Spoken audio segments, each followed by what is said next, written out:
Meeting of Tuesday, February 7th, 27th to order. And the first item is approval of the agenda. Second. Flip a coin. Moved and seconded. A couple changes that I'm going to make.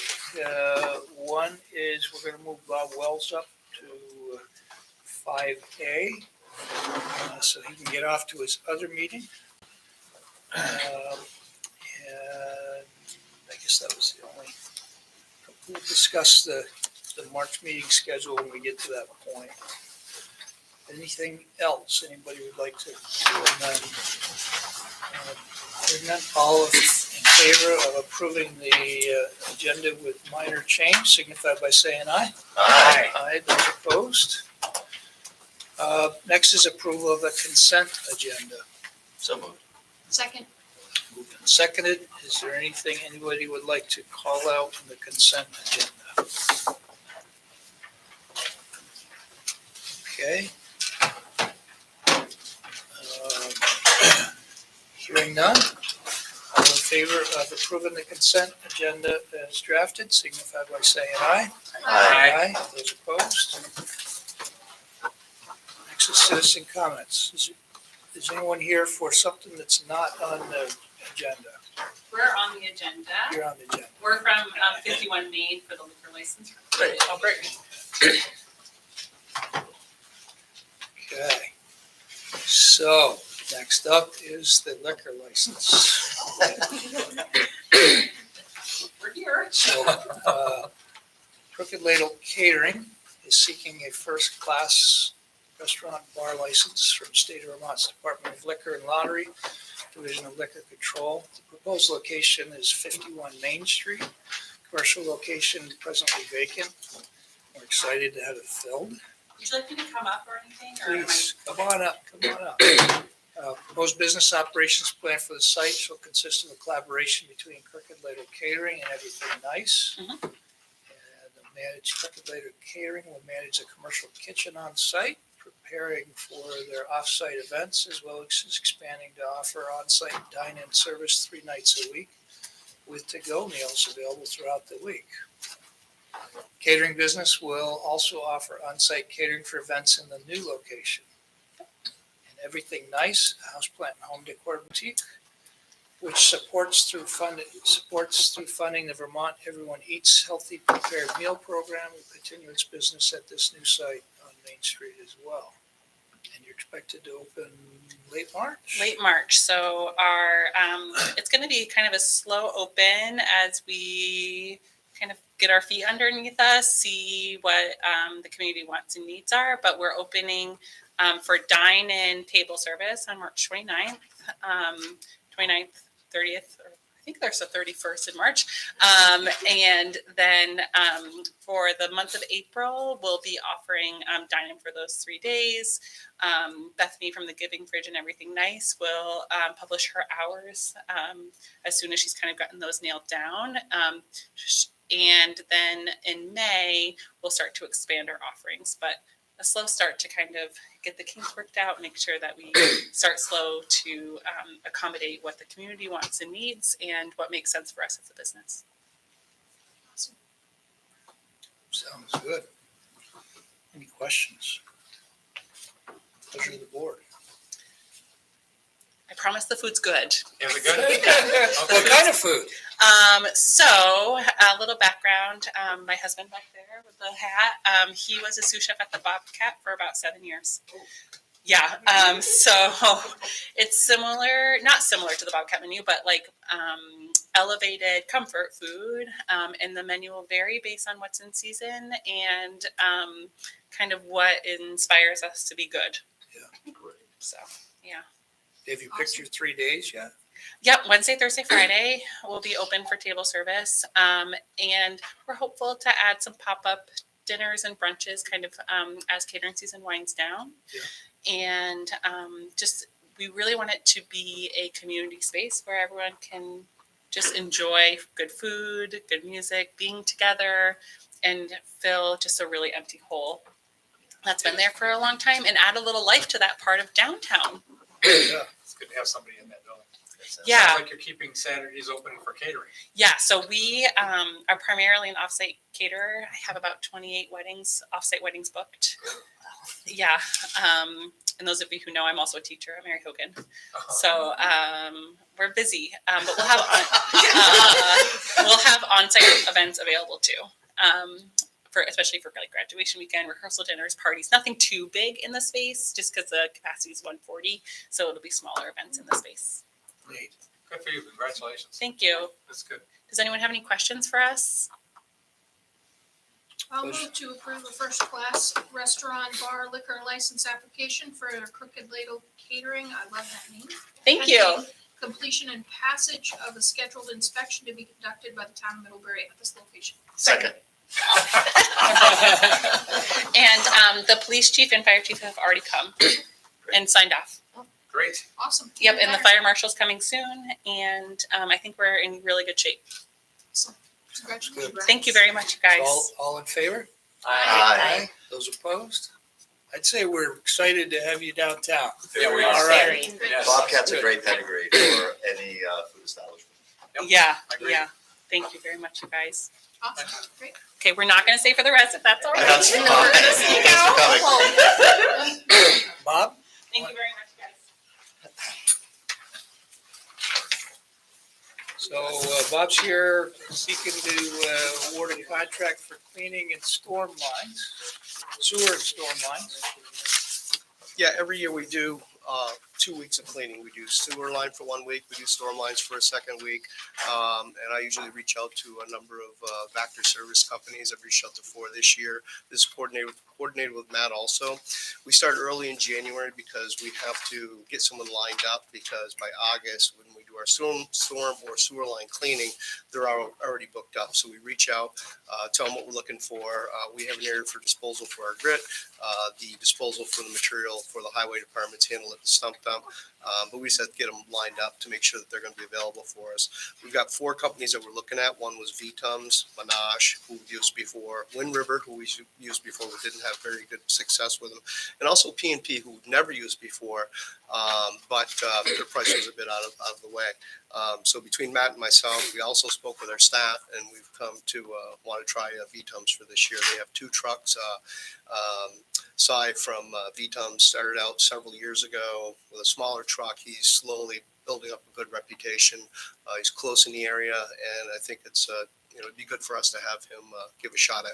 We've used him before in smaller areas, but not where we've taken him for a full 2-week period. But seeing what he's doing now, I think he's well ready for the tasks ahead to do it. So, you have any questions on it? Questions from Bob? Okay. So is this $20,000 like both trucks working for 2 weeks on our line? There was $20,000 estimate that he gave for us Okay. for it.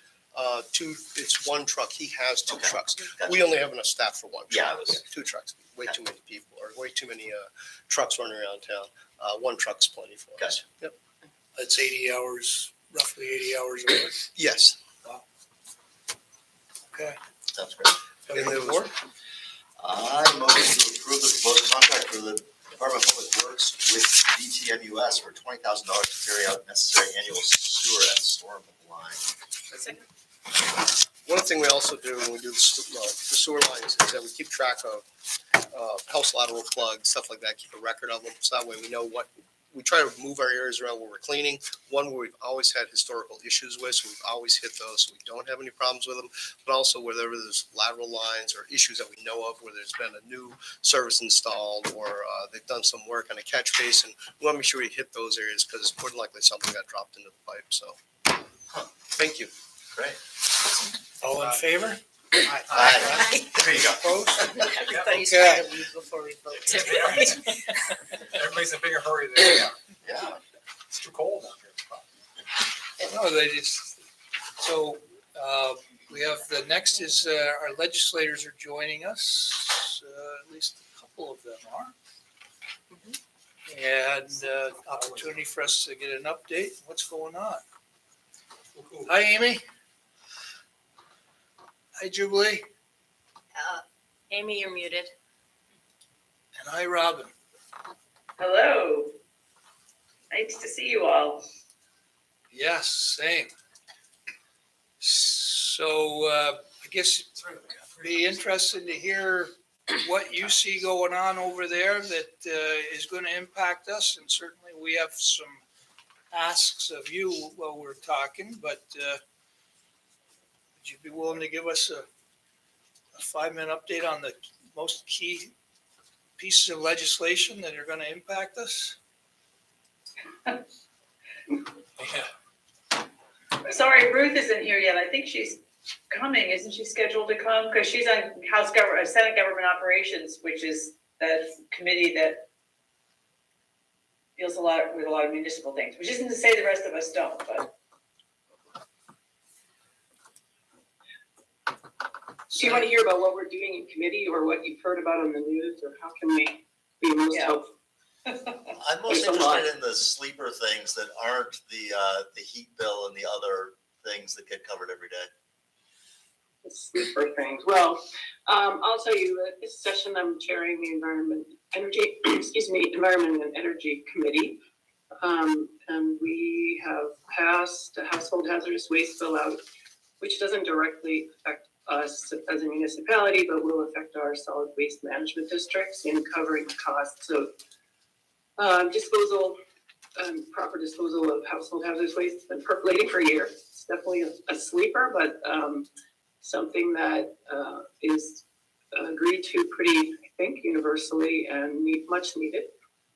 And this week we're hopefully going to move the bottle bill updates that we passed last year, and also community resilience and biodiversity bill, which is about conserving 30% of our lands by 2030.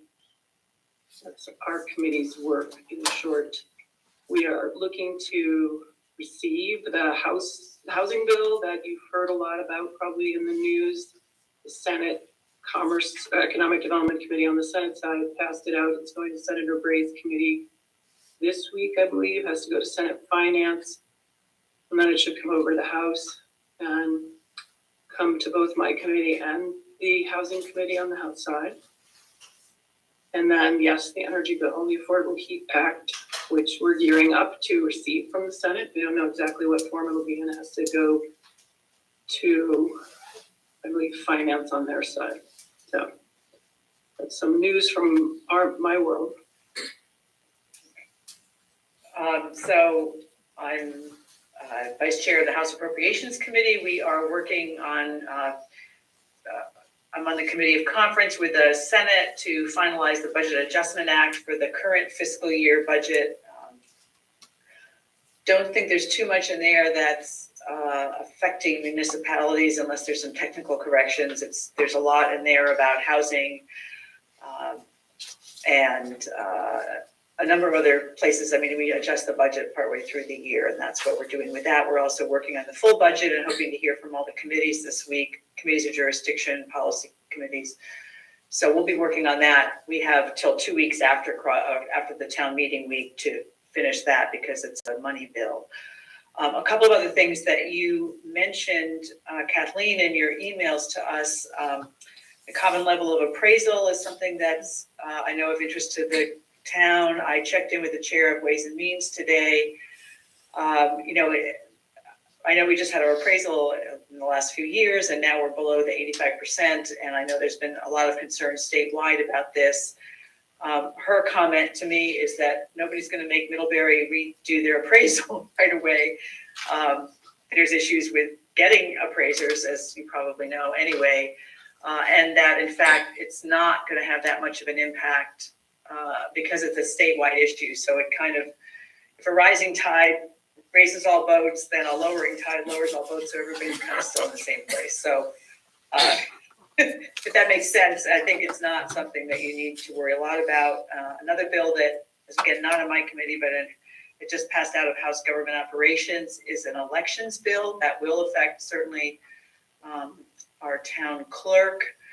One of the pieces that's in there is there were several things proposed around write-in votes, write-in candidates, and one of them, which I actually submitted, this is actually a bill that I submitted that they used to do their bigger elections bill, but they kept my piece in, which was that if you're going to be a write-in candidate, for an election.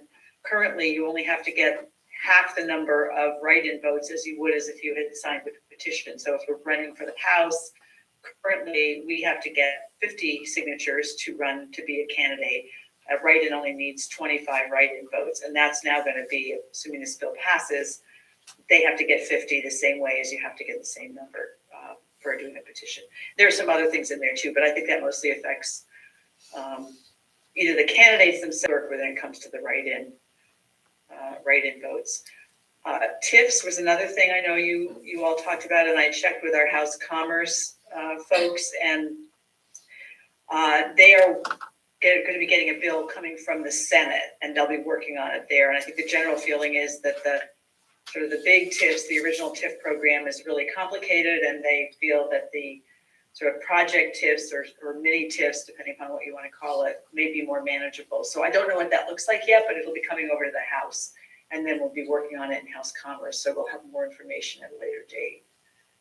So those are some of the things I know you've asked about. And I can jump in. I am Representative Jubilee McGill. I'm on the first year. I'm on the House Human Services Committee. So not as much involved with the development side of things, but taking care of our community side of things. We have spent a lot of time updating the Adult Protective Services statute, which shockingly is older than I am and hasn't been touched for more than 45 years. So that has taken a lot of our time, and we've done our first markup, and I think we're going to vote it out of committee next week. So that has been a big project. We're getting started on working to tackle the steadily increasing number of overdose deaths in our state. So we are looking at a multi-part bill right now. Actually, we have 3 bills in our committee.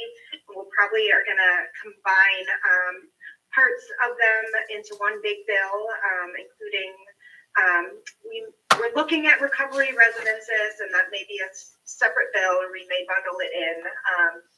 But that is pretty important work. And then we're doing some things around Reach Up. In GA, we've just in the budget stuff and things we sent over to Robin's committee, we really wanted to prioritize and send more money to ensure we're providing wraparound supports to our community members who are experiencing homelessness, to hopefully relieve some of the stress on our emergency departments and our emergency services, so that folks we're being kind of preventative and taking care of folks and not depending on emergency services and being reactive. And then we're all waiting very impatiently for the child care bill to make its way over from the Senate over to our committee.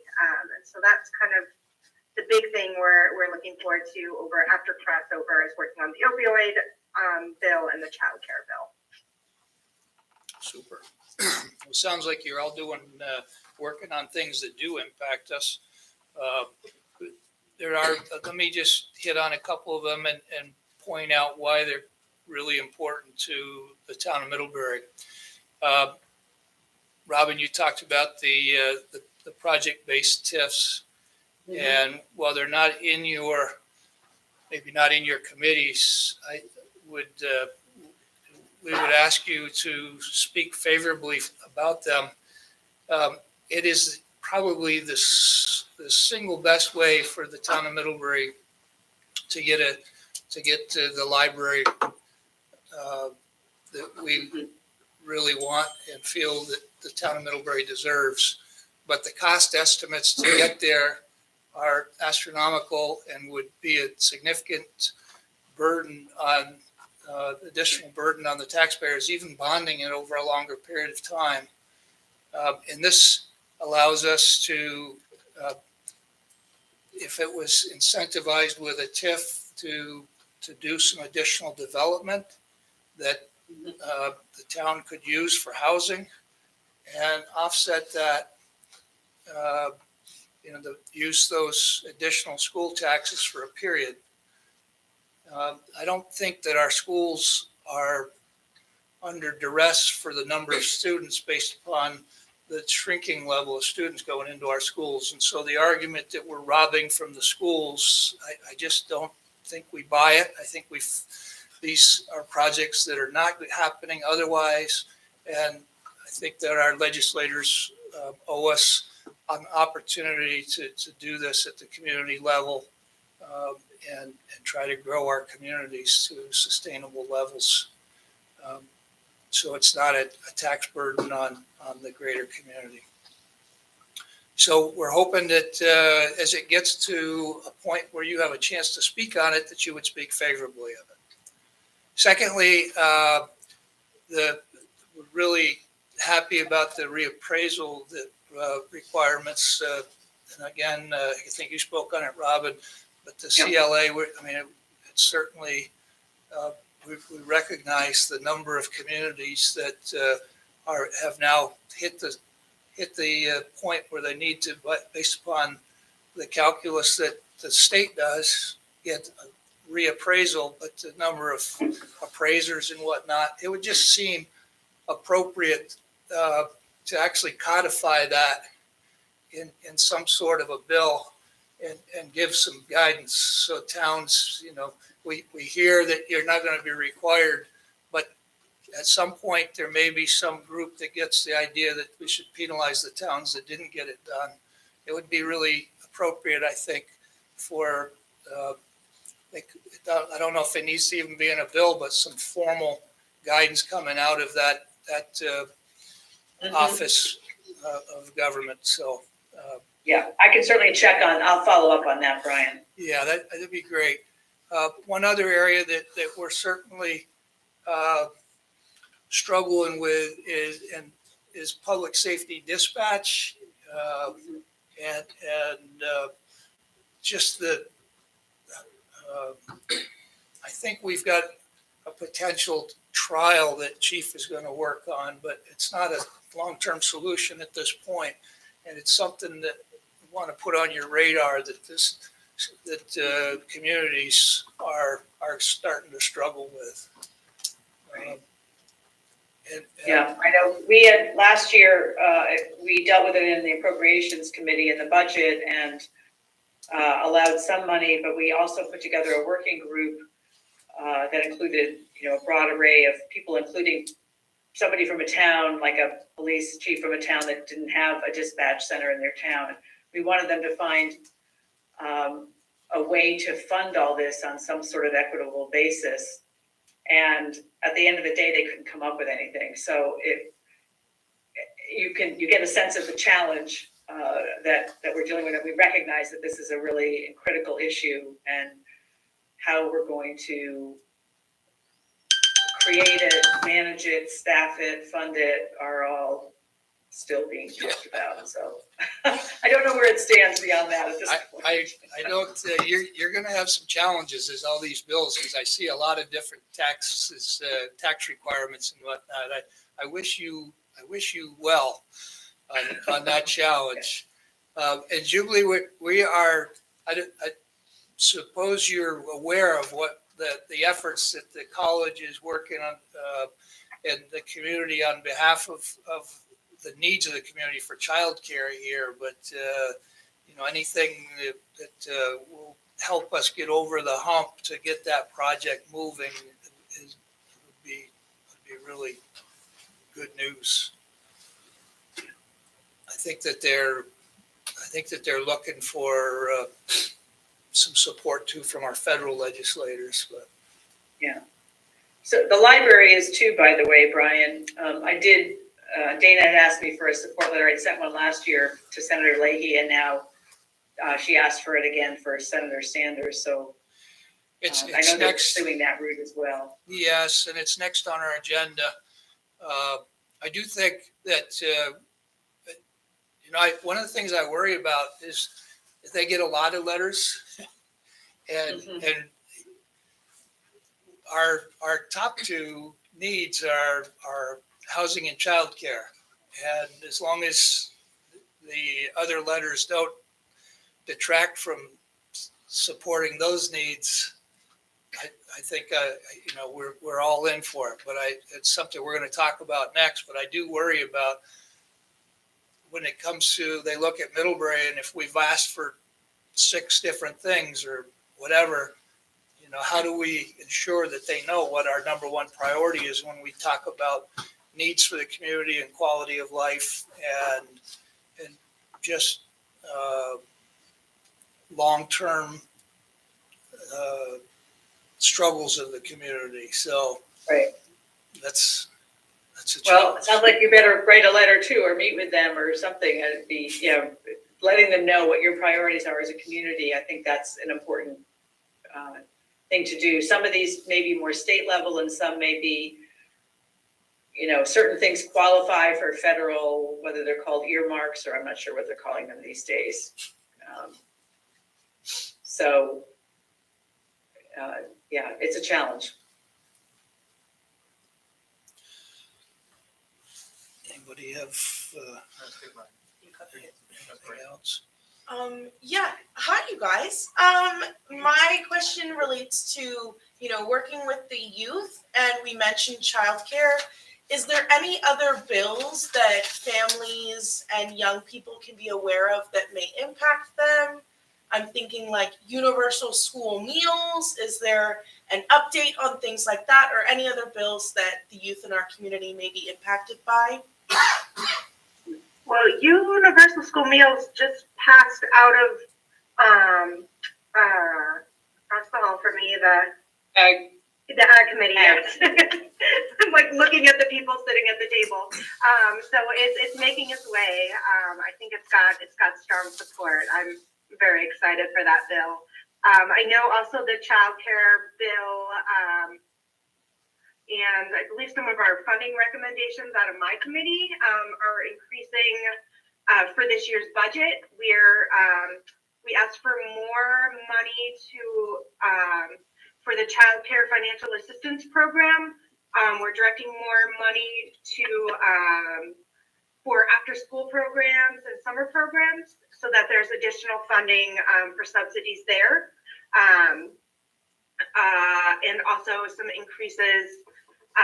They kind of match the bill and the funding request in the budget, but they're also raising they plan to raise the income qualification. So more folks will qualify for that help.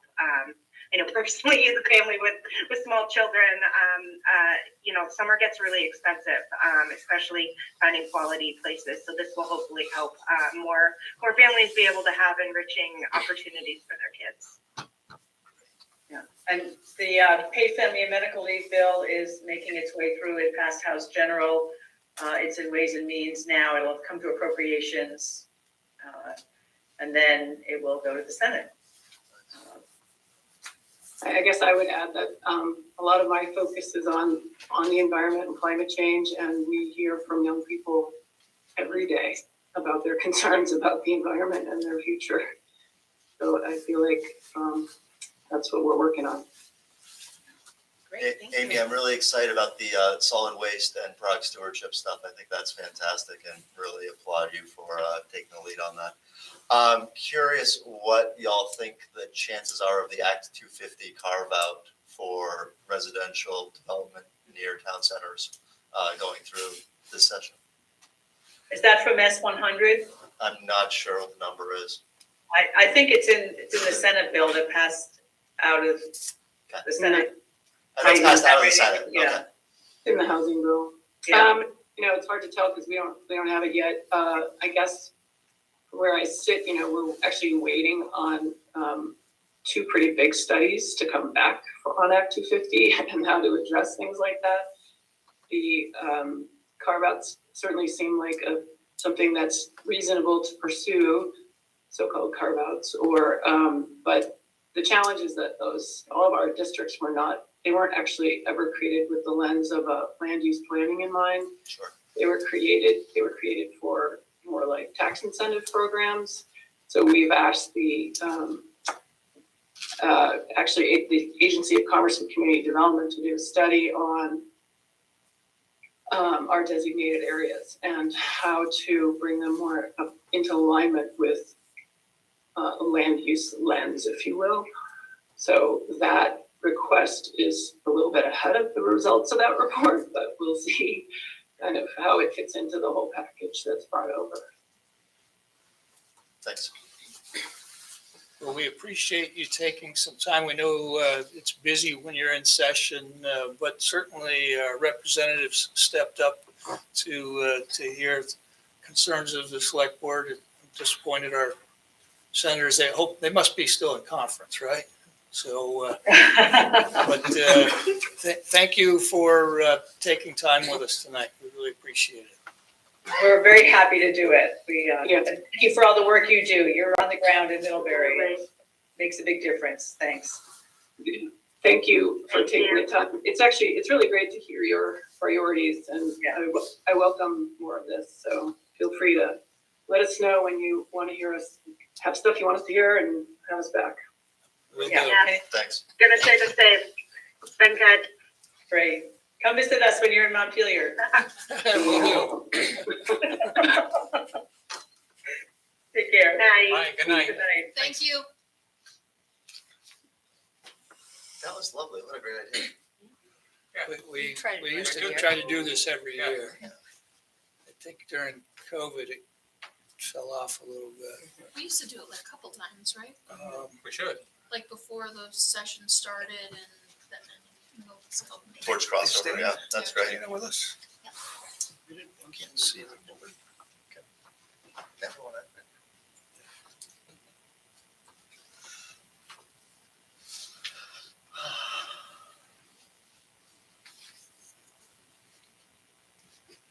Are you upstairs where it's more comfortable? Can you hear me? Yes, we can. Oh, good, okay. It feels weird to be zooming into the library. You're all at the library and I'm at home. It just had to work out that way tonight, but it feels weird to be looking into the screen and seeing the library. I was looking at your surroundings and I thought, that's a much nicer part of the library than we're in. You even got a baby crib in the back and so. Well, yeah, welcome to what will be my new home office during the maternity leave. Soon there'll be a baby back here. I love it, I love it. Hey, David, it's pretty impactful that you turned off the heat on this building for us tonight, so we have no heat or something. Oh no, is it really cold? There is some heat. No, It's fine. It's actually very comfortable. Their houses must be above 65, so. mine's Oh, boy. Okay, well, I'll look into that tomorrow. Okay, well, I have two things tonight. The first one is, so we spent the last year identifying potential grants for the library project, and now we're slowly transitioning into applying for them. The one that I'm asking you to consider tonight is the Vermont Community Development Program Accessibility Modification Grant. This would be for $100,000 to put towards a new elevator as part of the larger project. It's kind of a long grant application process. We really wouldn't be submitting an application until next March at the earliest. But because there's an environmental review that needs to happen while plans are being developed, they're encouraging me to start the application process this summer. And in order to start the application process, I have to submit a pre-application form. And so I'm trying to get that done before the maternity leave. So that's why it's in front of you kind of so early. But I think the form was included in the packet. So if anyone has questions about that or about the grant, I'm happy to answer them. There's no match for this, right? That is I think that there is a match for this. But given the scale of the project, I don't think it'll be hard to come up with that match. Yeah. Is there, it says an environmental review. Do we have to pay for an environmental review or are they just doing it at with the state staff level? I think they're doing it at the state staff will help us. That's the impression I got speaking with their grant specialist. So there's no cost to the application per se, other than if we're accepted, we have a match requirement. Correct. This is, of all the grants we've identified, this is the only one that it might behoove us to have a grant writer help with. I haven't really sussed out if that's truly necessary or not yet. I think we can do it on our own. So I don't think there will be a cost associated with this. If it does turn out that we end up needing to hire someone to help us with it, we're not locked into applying for this just because we submit the pre-application. Yeah. The pre-application just allows us to create an account to start the application process. Any other questions? Pleasure of the board. I'll move to approve Ilsley Library's pre-application to the Vermont Community Development Program for an accessibility modification grant. Second. Moved and seconded. Any comments or questions? Hearing none, all in favor signify by saying aye. Aye. Those opposed? Okay, Great, thanks everyone. And so the next thing, which Brian already alluded to earlier, is we are again applying for congressionally directed funding from Senator Sanders this year. Last year we applied from Senator Leahy. They announced they opened the application on last Wednesday, and it's due on the 10th, so it's a pretty quick turnaround time. I'm trying to pull together letters of support again. Last year, the select board did sign a letter, very similar, in fact, to the letter that's in front of you now. So I'm requesting the select board support once again. any questions of Dan? I'll move to approve the draft letter of funding to the U.S. Senator Sanders to support the future renovation and expansion of the library. Second. Moved and seconded. Comments or questions? All in favor signify by saying aye. Aye. Those opposed? Wow. We're right on time for you. All right, awesome. Well, thank you everyone very much. Thank you. Thank you. Good night. Have a good night, Dana. Bye-bye. Dana. Now Lindsay's joining us as the Middlebury Teen Center representative, seeking permission to hold the Mid-Pride Parade and Festival, and I'll let you give us all the details. But without her name placard. Well, she's sitting at the guest table now. That's what Yeah. I'm saying. Had to remove the select board placard. That's right. So, as you know, we're planning to have Mid-Pride again this year. And we received a grant to help make it bigger. Last year, we did not advertise, but we did put together a very charming small event that our teens were very excited about. And despite not advertising, I think about 75 people showed up to join us. So, this year we're hoping to make it much bigger, and we would be I think the only Pride event in the county. And it would be something that would potentially draw people to the community.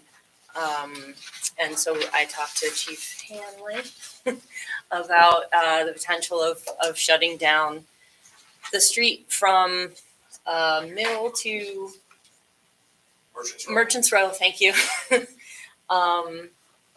And being able to spread out a bit, and we're hoping to get maybe a bounce house. We've got some music lined up already, and we'll be adding to that.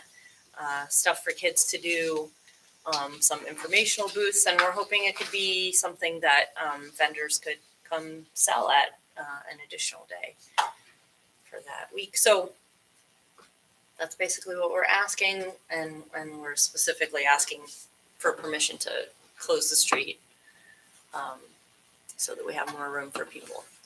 And the Chief Shaw's request, is that doable? Or? Yeah, definitely. I spoke with Karen Duguay last week, and basically I just need to cite everything on one side or the other so that they can get through. Yeah, in case of emergency. Yep. Okay. Any questions? Pleasure of the board. I motion to approve the application from the Teen Center allowing for a parade to occur on June 25th, 2023, from 12 p.m. to 6 p.m. along Main Street and at the town green. Second. Moved and seconded. Comments or questions? Is that an adequate motion for the assemblage permit? We approve public assemblage permits in the town manager's office, the closure of the street. Okay, so it's just the parade piece that we're doing. Great. Fantastic. Education. Dang, got it. These two. All in favor, signify by saying aye. Aye. Those opposed? We have an abstention? I assume? Yeah. Okay. Family.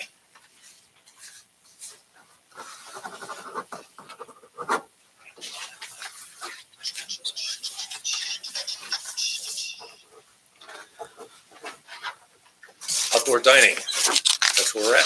Wow. All right. Here every 2 weeks with something new all the time. This starts going through them all again. I think it's probably 12 weeks away. It's gonna be a while before we have outdoor dining. Gonna be a while. All right, this started back during COVID when many of the restaurants are doing outdoor dining and we didn't have any rules or regulations on how to manage that. So we just kind of flew by the seat of our pants and made it happen. Last spring, we got a request from Little Seed Coffee Roasters to put cafe tables outside. And again, we had no procedure. There was no guidance, no policy to guide this. So it came to the Public Safety Committee and Chief Shaw and I got together and kind of contrived a draft policy on how to okay this with some standards.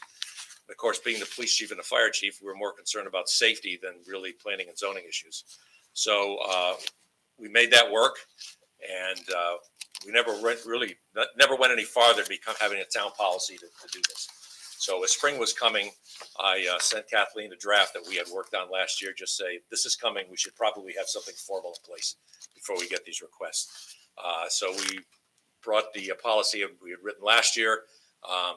Jennifer and Dave from Planning and Zoning added their pieces to this, and this is what we came out with.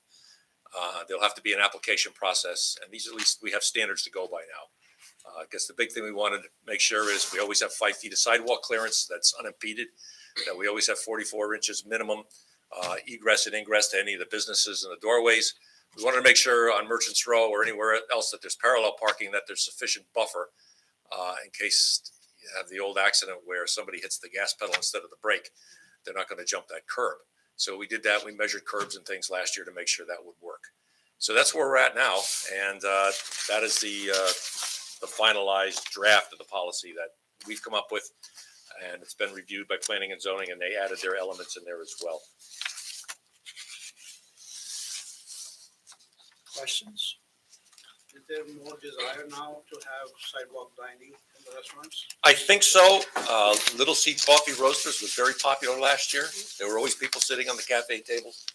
And I suspect that we may get more. I was talking to the Shire Town and he wants to do outside. He wants to actually put a couple of pergolas and dining outside. Yeah, he does already, or they've always had tables there on that little But I apron. think they're gonna install- It's not a sidewalk, so that wouldn't come under the permit. Yeah, this is for, another question came up, what about the academy, the college park? Well, that's a college property, we would regulate that. This is anybody that wants it, mostly Merchants Row, but now you've got 51 Main Street's gonna be opening up again. You just did the permit. So I don't know if they would have any interest in doing this sort of thing, but it's out there. We may as well have a procedure we can go by instead of kind of flying by the seat of our pants and then being arbitrary and capricious making these things work. And that was the intent of this. The 5 feet, is that the standard sidewalk now? Yes. We have sidewalks that are 4 feet too, right? There's a few, yeah, some of the older ones. Yeah. Merchants Row isn't a problem. That's about 8 or 9 feet. Well, we made Merchants Row specifically for this outdoor dining and stuff. We wanted it. That's why we changed that whole design. Yeah. There's plenty of space on Merchants Row up and Yeah. down the sidewalk. That is. But I was just curious, like if 51 Main wanted to go out, 5 foot doesn't give them. Well, they wouldn't be able to do it. They Yeah. wouldn't be able to approve that permit. Yeah. Yeah. Again, this would have to be inspected by the Chief Shaw and I. We got a hold of Bill Kernan from DPW just to make sure it's good from their perspective as well. Except that Merchants Row prime location for coffee shop, doesn't it? Well, it does. You've got the juice store there. You got Little C Coffee Roasters, and you've even got the Sabai Sabai. So yeah, it's a nice little cafe area, especially with a one-way street now. Yeah. It's a little more pedestrian friendly.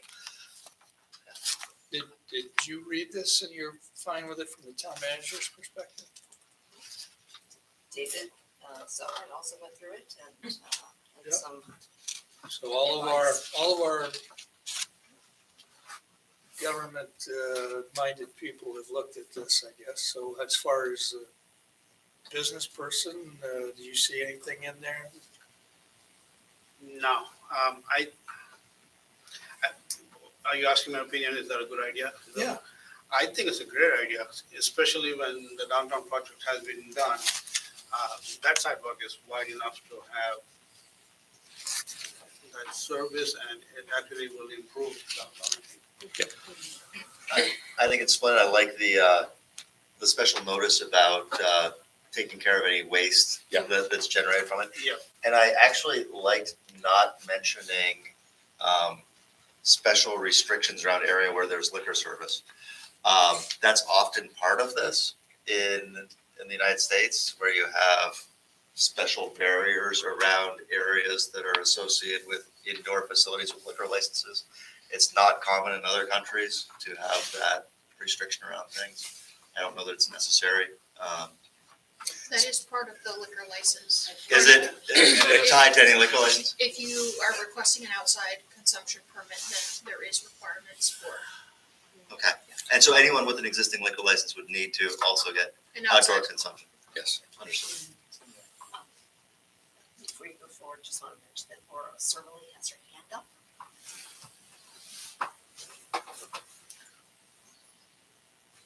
Hey, Laura. Hey, Brian. Hi.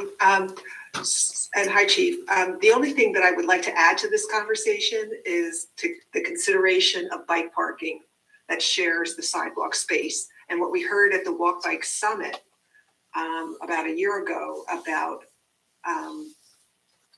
not just providing for bike parking, but also enough berth for walking. And I think you're right. You know, that sidewalk is really wide.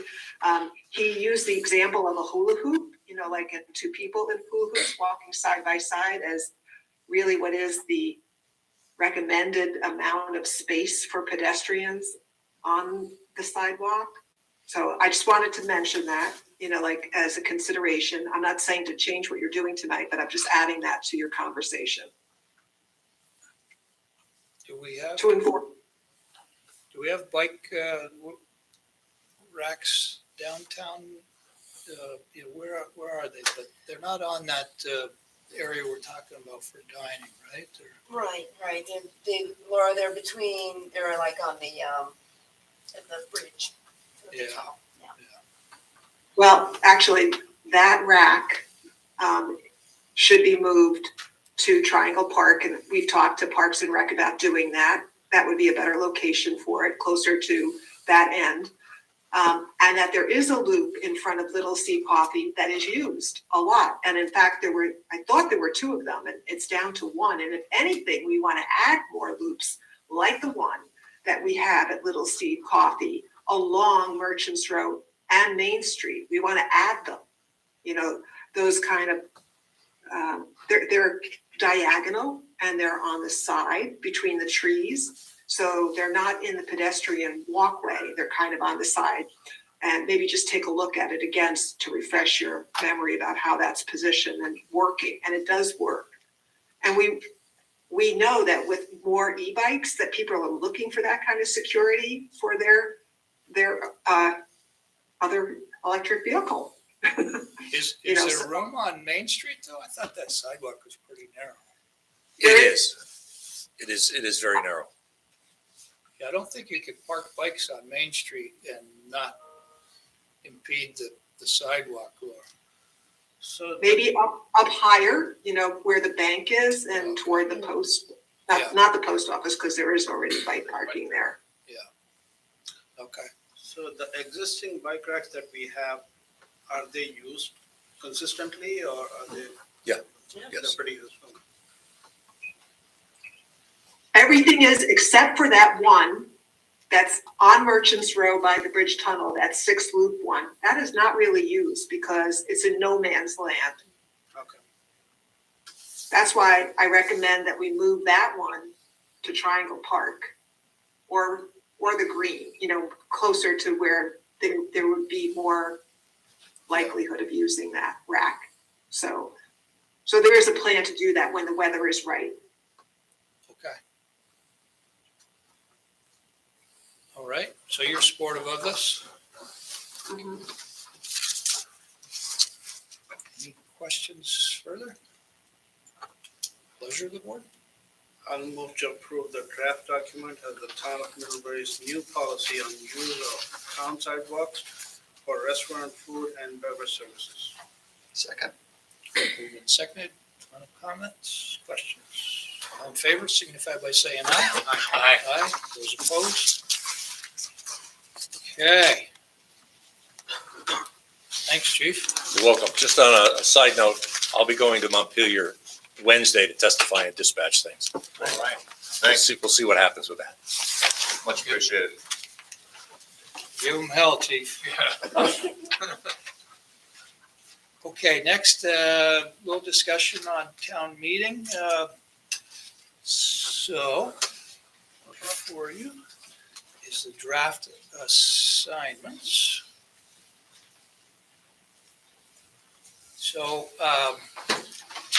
Kathleen has put together a draft list so that everyone would have a speaking role and have an opportunity for the townspeople and voters to see you and recognize you. And we've tried to do this in recent years, and I think it's worked out quite well.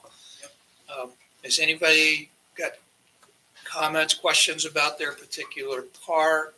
Would like to swap it with somebody different? See something that they're passionate about that they would rather do? Are we good with this? I'm good. Looks great. Everybody's good? Okay. Now, Kathleen does the slide presentation, and we'll be getting that out to us. If you have questions on your particular part of it, just you can go and have a one-on-one with Kathleen, make sure you understand your particular area, or I'm more than happy at any time to do the same. Okay? So overall, except for Heather, who's doing the bond vote and the cross street bridge funds for the water department, most people will have 1 or 2 slides. One slide being the article, and the second one, a couple of bullet points on it. You'll also see there is a nice summary in the select board's annual report of each article for reference. I'll be sending that to you as a Word document, your particular piece of that, so you can make it your own. Oh, dear. Be careful. Thank you. Yeah.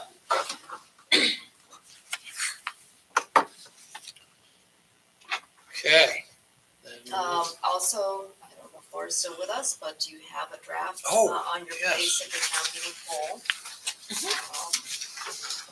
You still with us, Laura? She is. This is the Assernally poll. This is the Assernally poll. Yeah. Yeah, it's very similar to what you've seen before. It's mostly informing. It really is a great tool for newcomers to town meeting and Middlebury, to inform them about what is actually at our website. So it's kind of a walkthrough of what's at our website. And it does give us a chance to collect comments, so that we have a sense of what is on people's minds. The one question that I added regards public bathrooms, so you will see the language for that. The Middlebury Rotary is offering to pay for a public standalone bathroom, which I call the Port Little Lou, and I've told you about before. And what they would like to know from Middlebury residents is their support for the town paying for the maintenance of that. So it's one thing to install it. It's another thing to maintain it. When you go to the Portland Loo website, they say that the maintenance for that is estimated at about, what I put on the survey, but I don't know that it really is that much. We'd have to check with Burlington, which has a Portland Loo, to see if that really is the true cost of maintaining it. So anyway, I put the high end of the maintenance cost on the question, so that people could see that. And we'll just see how people respond to that question. Laura, That's all. on that, Laura, Yeah. I was thinking that it might be good to add what the tax impact on a $100,000 house would be, so people could scale it to them, or if that's getting down in the weeds like I like to do, you can tell me that too. Yeah, if you have a recommendation, Kathleen, of what that would translate to, that could be added to the language for sure. So Laura, the Rotary Club's gonna pony up $100,000 to do this? That's what they said, 50 to 100,000, whatever. Right. And it's also gonna be some infrastructure, water Connection, yeah. stuff. Mhm. Okay, wow, good for them. Yeah. For us.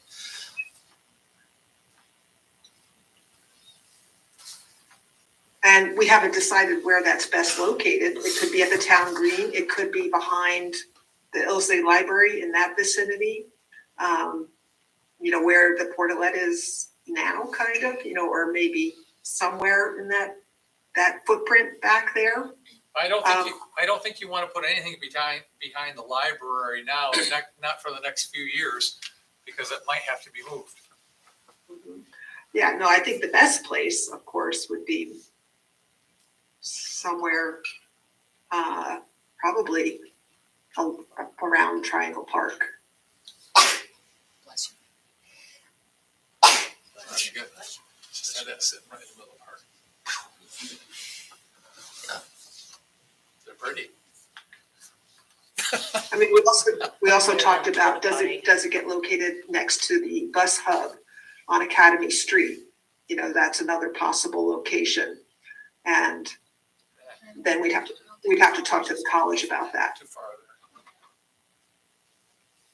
Let's stop in Shard now. I think if you get the money, then you work on citing it. But that we'd want to get a lot of input on citing it. Can I ask a logistical question? Sure. So Laura, I'm just wondering about the survey, kind of time frame on that. Is it gonna be just the manual paper copy, or will there be a way to fill it out online? It's always been just a manual paper copy. Okay. And this year, town meeting seems to have really jumped out at me like, oh my goodness, we're like a week away. And so I'm wondering about a timeline for this, because usually I have a survey out by the time early voting starts. But we only have a couple more days really of early voting. So I'm wondering if this gets set up, if it gets put out like at the evening meeting, we'll get some response. And then depending on how many people come to the polls, we can have it set up there.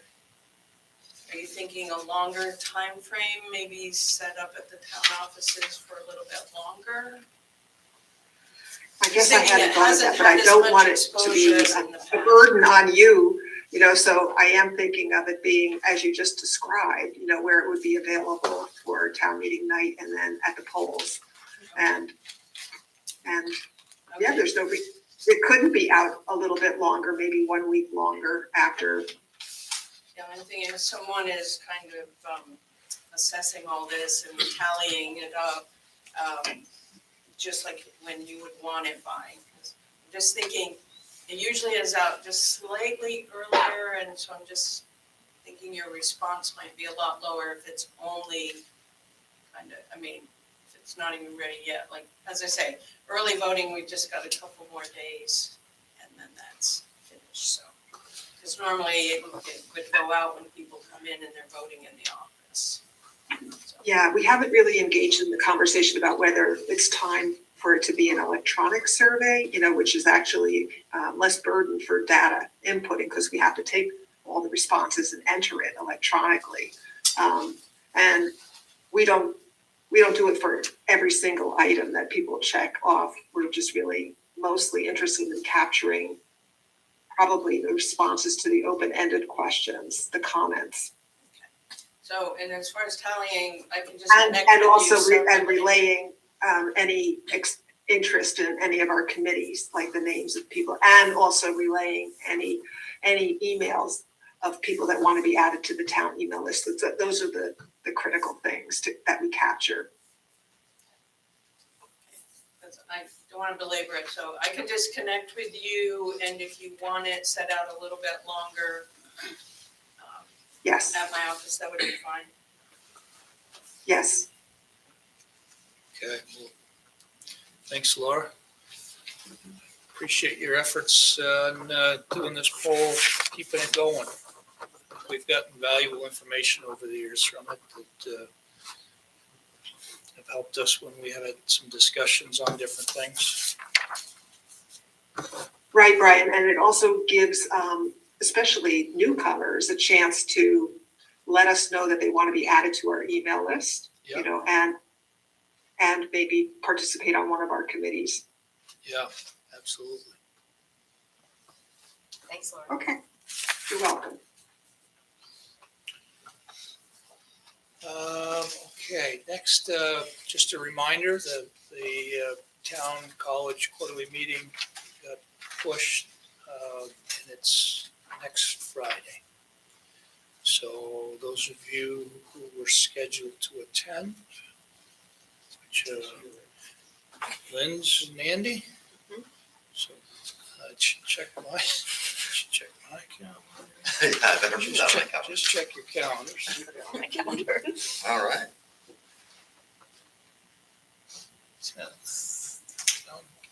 Okay, got it. I'm on. Okay. And we didn't change the agenda because we had a full agenda and there was all meaningful stuff. So Yeah. those are the things that we're, bless you, planning on going into it with, and see how we go. Another item is the annual select board retreat. So we had it tentatively scheduled for March 21st. The airport Act 250 comments have to be in by the 24th. And we would not,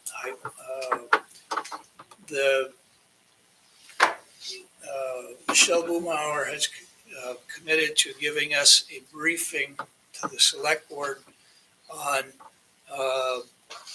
the findings of the review and what their recommendations are, and also including what they've done to take into account the comments we've already made for the master planning project. And so if we want to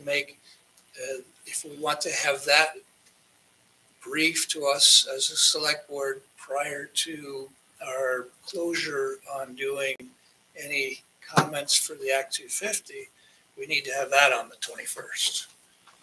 So we're going to have something on the 21st. So we're going to have a select board meeting. So my proposal for you is we move the select board meeting to the 21st, so it would be 14/21.